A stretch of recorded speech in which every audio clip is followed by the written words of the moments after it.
ನಟಿ ರನ್ಯಾ ರಾವ್ ಸ್ಮಗ್ಲಿಂಗ್ ಕೇಸ್ನಲ್ಲಿ big twist ಸಿಕ್ಕಿದೆ. ಸ್ಟಾರ್ ಹೋಟೆಲ್ ಮಾಲೀಕನ ಮೊಮ್ಮಗನನ್ನ ಡಿಆರ್ಐ ವಶಕ್ಕೆ ಪಡ್ಕೊಂಡಿದೆ. ಸ್ಟಾರ್ ಹೋಟೆಲ್ ಮಾಲೀಕನ ಮೊಮ್ಮಗ ತರುಣ್ ರಾಜ್ನನ್ನ ವಶಕ್ಕೆ ಪಡೆದು ವಿಚಾರಣೆ ಮಾಡಲಾಗ್ತಾ ಇದೆ. ಕಾರಣ ಏನು? ರನ್ಯಾ ಜೊತೆ ಈತ ದುಬೈನಲ್ಲಿದ್ದಂತಹ ಮಾಹಿತಿ ಡಿಆರ್ಐಗೆ ಲಭ್ಯ ಆಗಿದೆ. ಆ ಕಾರಣಕ್ಕಾಗಿ ಕಳೆದ 2 ದಿನಗಳಿಂದ ರನ್ಯಾ ಗೆಳೆಯ ತರುಣ್ ರಾಜ್ನನ್ನ ವಿಚಾರಣೆಗೆ ಒಳಪಡಿಸಿದ್ದಾರೆ ಡಿಆರ್ಐ ಅಧಿಕಾರಿಗಳು.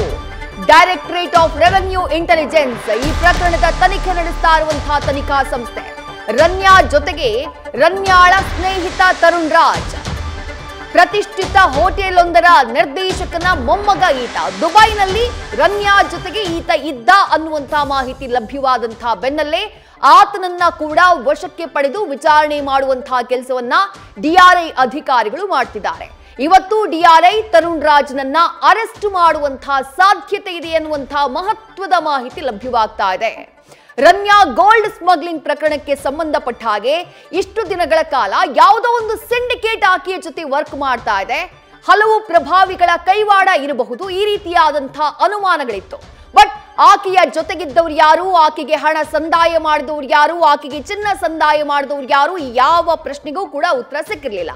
ಈಗ ಪ್ರಕರಣಕ್ಕೆ ಸಂಬಂಧಪಟ್ಟ ಹಾಗೆ ಮತ್ತೊಂದು ಮಹತ್ವದ ಮಾಹಿತಿ, ಅದು ಹೋಟೆಲ್ ಮಾಲೀಕರ ನಿರ್ದೇಶಕರೊಬ್ಬರ ಮೊಮ್ಮಗನನ್ನ ಅರೆಸ್ಟ್ ಮಾಡುವಂತಹ, ವಶಕ್ಕೆ ಪಡೆಯುವಂತಹ ಕೆಲಸವನ್ನ ಡಿಆರ್ಐ ಅಧಿಕಾರಿಗಳು ಮಾಡಿದ್ದಾರೆ. ಡೀಟೇಲ್ಸ್ ನಮ್ಮ ಪ್ರತಿನಿಧಿ ಸಂದೇಶ್ ನೀಡ್ತಾ ಹೋಗ್ತಾರೆ. ಸಂದೇಶ್, ದುಬೈನಲ್ಲಿ ರನ್ಯಾ ಜೊತೆಗಿದ್ದಂತಹ ತರುಣ್ ರಾಜ್, ಈತನ ಪಾತ್ರ ಈಗ ಪ್ರಾಥಮಿಕವಾಗಿ ಈತನ ಪಾತ್ರ ಈ ಪ್ರಕರಣದಲ್ಲಿ ಏನು ಅನ್ನೋದ್ರ ಬಗ್ಗೆ ಏನ್ ಡೀಟೇಲ್ಸ್ ಸಿಗ್ತಾ ಇದೆ?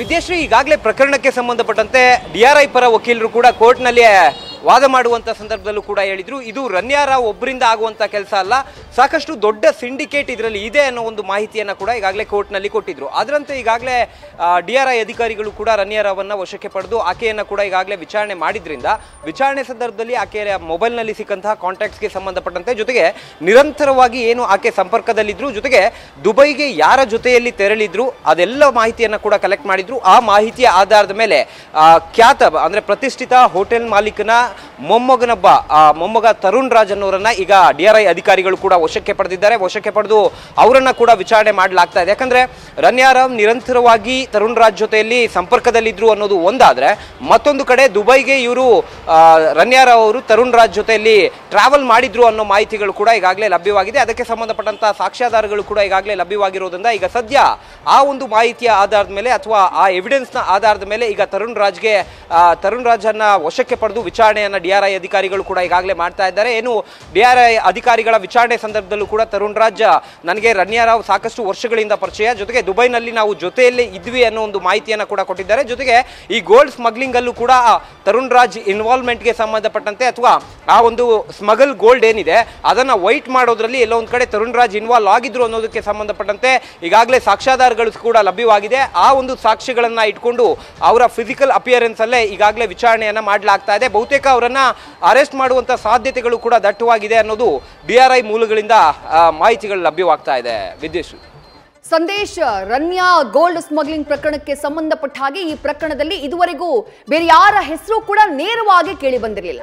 ಒಂದಿಷ್ಟು ಪ್ರಭಾವಿಗಳ ಕೈವಾಡ ಇರಬಹುದು ಅನ್ನುವಂತಹ ಚರ್ಚೆ ಆಗ್ತಾ ಇತ್ತು, ಆರೋಪ ಪ್ರತ್ಯಾರೋಪಗಳಿದ್ವು.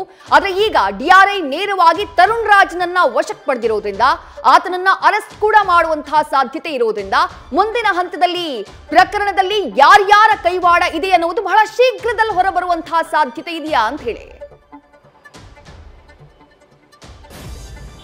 ವಿದೇಶಿ ಖಂಡಿತವಾಗ್ಲು, ಯಾಕಂದ್ರೆ ಈ ಒಂದು ಸಿಂಡಿಕೇಟ್ ಅನ್ನ ಬ್ರೇಕ್ ಮಾಡೋದಕ್ಕೆ ಡಿಆರ್ಐ ಅಧಿಕಾರಿಗಳು ಕೂಡ ಬೇರೆ ಬೇರೆ ಆಂಗಲ್ ನಲ್ಲೂ ಕೂಡ ಈಗಾಗಲೇ ತನಿಖೆಯನ್ನ ಮಾಡ್ತಾ ಇದ್ದಾರೆ. ಅಂದ್ರೆ ಇಲ್ಲಿ ಪ್ರಮುಖವಾಗಿರುವಂತದ್ದು, ಇಷ್ಟು ದಿನಗಳವರೆಗೂ ರನ್ಯಾ ರಾವ್ ಜೊತೆ ನಿರಂತರವಾಗಿ ಸಂಪರ್ಕದಲ್ಲಿರುವಂತಹ ಅನೇಕ ರಾಜಕಾರಣಿಗಳು ಕೂಡ ರನ್ಯಾ ರಾವ್ ಜೊತೆ ಸಂಪರ್ಕದಲ್ಲಿರುವಂತದ್ದಾಗಿರ್ಬೋದು, ಅಥವಾ ರನ್ಯಾ ರಾವ್ ಮೊಬೈಲ್ ನಲ್ಲೂ ಕೂಡ ಅನೇಕ ರಾಜಕಾರಣಿಗಳು ಅಂದ್ರೆ ಪ್ರಸ್ತುತ ಸಚಿವರಾಗಿರ್ಬೋದು, ಜೊತೆಗೆ ಹಿಂದಿನ ಸರ್ಕಾರದ ಸಚಿವರಾಗಿರ್ಬೋದು, ಅವರೆಲ್ಲರ ಮೊಬೈಲ್ ನಂಬರ್ಗಳು ಕೂಡ ಪತ್ತೆಯಾಗಿದೆ. ಆದ್ರೆ ಇಲ್ಲಿ ಪ್ರಮುಖವಾಗಿರುವಂತದ್ದು, ನಿರಂತರ ಸಂಪರ್ಕದಲ್ಲಿ ಯಾರಿದ್ರು, ಜೊತೆಗೆ ಈ ಗೋಲ್ಡ್ ಸ್ಮಗಲ್ ಕೇಸ್ಗೆ ಸಂಬಂಧಪಟ್ಟಂತೆ ಯಾರೆಲ್ಲ ಸಂಪರ್ಕದಲ್ಲಿದ್ರು, ಅಂದ್ರೆ ಈ ಕೇಸ್ಗೆ ಯಾರೆಲ್ಲ ರಿಲೇಟ್ ಆಗ್ತಾರೆ ಅನ್ನೋದು ಬಹಳ ಮುಖ್ಯವಾಗಿರುವಂತ ವಿಚಾರ. ಹಾಗಾಗಿ ಈಗ ಸದ್ಯ ಈ ಗೋಲ್ಡ್ ಸ್ಮಗಲ್ ಕೇಸಲ್ಲಿ ಯಾಕೆ ಈಗ ತರುಣ್ ರಾಜ್ ಅವರನ್ನ ವಶಕ್ಕೆ ಪಡೆದಿದ್ದಾರೆ ಅಂದ್ರೆ, ರನ್ಯಾ ರಾವ್ ಜೊತೆಯಲ್ಲಿ ದುಬೈನಲ್ಲಿ ವಾಸವಾಗಿದ್ರು, ಜೊತೆಗೆ ರನ್ಯಾ ರಾವ್ ಜೊತೆಯಲ್ಲೇ ಮೇಲೆ ದುಬೈಗೆ ಟ್ರಾವೆಲ್ ಮಾಡಿದ್ರು ಅನ್ನೋ ಒಂದು ಮಾಹಿತಿ ಸಿಗುತ್ತೆ. ಆ ಕಾರಣಕ್ಕಾಗಿ ಈಗ ತರುಣ್ ರಾಜ್ ಅವರನ್ನ ವಶಕ್ಕೆ ಪಡೆದು ವಿಚಾರಣೆಯನ್ನ ಮಾಡಲಾಗ್ತಾ ಇದೆ. ಆದ್ರೆ ರಾಜಕಾರಣಿಗಳ ಹೆಸರುಗಳು, ಸಾಕಷ್ಟು ಜನ ರಾಜಕಾರಣಿಗಳು ನಿಕಟವಾಗಿ ಸಂಪರ್ಕದಲ್ಲಿ ಇದ್ರು ಅನ್ನೋ ಒಂದು ಮಾಹಿತಿ ಇದೆ. ಜೊತೆಗೆ